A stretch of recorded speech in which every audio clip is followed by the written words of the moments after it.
So let's look at how the microwaves heat food. Remember that microwaves are waves of electric and magnetic fields, like in this video. Electric fields push on positive electric charges and pull on negative charges. Some molecules have more positive charge on one end and more negative charges on the other end. When an electric field turns on, they turn to line up with the field. Water is an example where the oxygen molecule has more negative charge and the hydrogen ends have more positive charge. So what happens when these molecules are in an electromagnetic wave where the field keeps switching direction?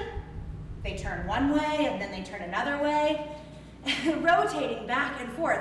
This jostles them and their neighbors, making them vibrate and wiggle. More vibration and wiggling means more energy, which translates to higher temperatures.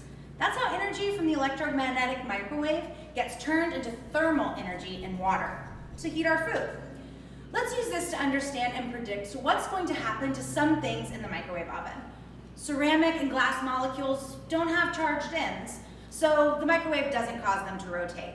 We saw that water molecules get rotated by the microwaves, causing them to jostle and jiggle, which means that they're warmer. Water molecules and ice are locked in place. The microwaves can't rotate them.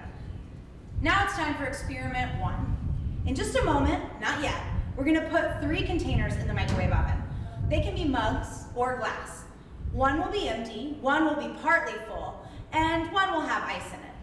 In just a moment, when I tell you, you should pause the video, get out your pen or pencil and your piece of paper, and write down some predictions of what you think is going to happen to the empty cup, the water, and the mug of ice.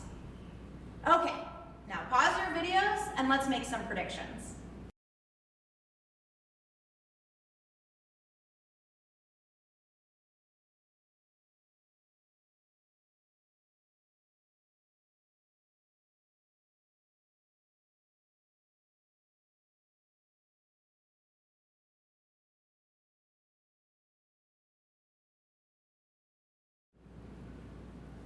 Now it's time for experiment 1.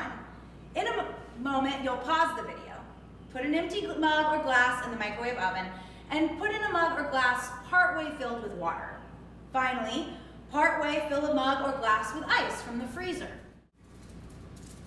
Take it straight to the microwave oven. Put it in with the other dishes and run the microwave oven for 30 seconds. Afterward, check the ice and check the temperature of the water and the empty mug. Compare with your predictions. Okay, now pause your video and try the experiment.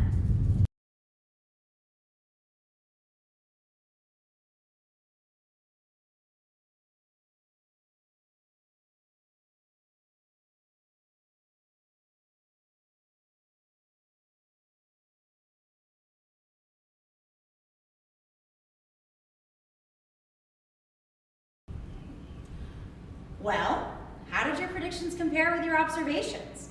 What happened to the empty mug or glass? Which didn't have the type of molecule that get rotated by microwaves? Not much. Maybe it feels a bit warmer, but it's not much different. And what happened to the water? It got warmer, right? And how about the ice, which has water molecules, but they're locked into place, unable to be rotated by the microwaves? Not much either. Now that's why there's a special defrost button setting on the microwave ovens. Without it, when you put in some frozen food, it might have one spot that has a tiny bit thawed.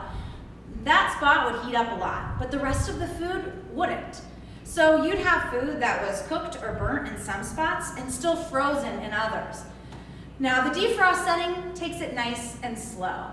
And this gives the food an opportunity to have the heat spread evenly from those thawed parts that the microwaves warm.